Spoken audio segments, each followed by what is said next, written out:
আজ আর কোনো রেসিপি হাতের কাছে ছিল না, তাই ছাদ বাগান থেকে শাক হারভেস্টিংয়ের ভিডিও আপনাদের সাথে শেয়ার করলাম এবং সেটাই রান্না করে দেখালাম। যদিও এটা খুব সহজ এবং সিম্পল রান্না, তবুও আমার কাছে খুবই ভালো লাগে। শাক পাতা তুলতে ছোটোবেলা থেকেই আমার খুব ভালো লাগে, কিন্তু এই প্রবাস জীবনে এখানে ক্ষেত মাঠ কোনো কিছুই তো পাওয়া সম্ভব নয়, তাই শাক তোলার ইচ্ছাটা অপূর্ণই থেকে যায়। তাই এবছর ঠান্ডার সময় নতুন ছাদে কিছু শাকের বীজ ছড়িয়েছিলাম, সেখান থেকে একটা টবে কিছু শাকও হয়েছে। আজ তুলি কাল তুলি বলে কিছুতেই তোলা হচ্ছিল না, তাই আজকে ভাবলাম ফাইনালি শাকগুলোকে তুলেই ফেলি। অল্প কিছু লাল শাক হয়েছিল, এক মুঠের মতো, সেই লাল শাকগুলো তুলে নিলাম, আর কিছু পালং শাক, সাথে 3টে মাত্র পেঁয়াজকলি হয়েছিল, এই পেঁয়াজকলি 3টেকেও তুলে নিলাম।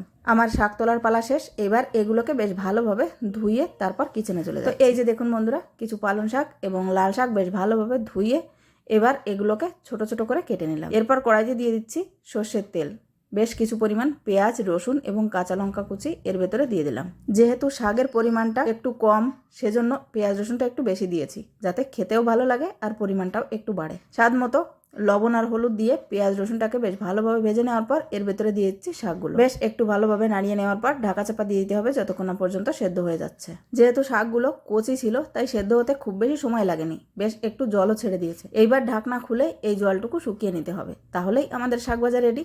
গরম গরম ভাতের সাথে এই রকম শাক ভাজা খেতে কিন্তু দারুণ লাগে। তো আমার মতো শাক পাগল কে কে আছো কমেন্ট বক্সে জানিয়ে যাও। টাটা।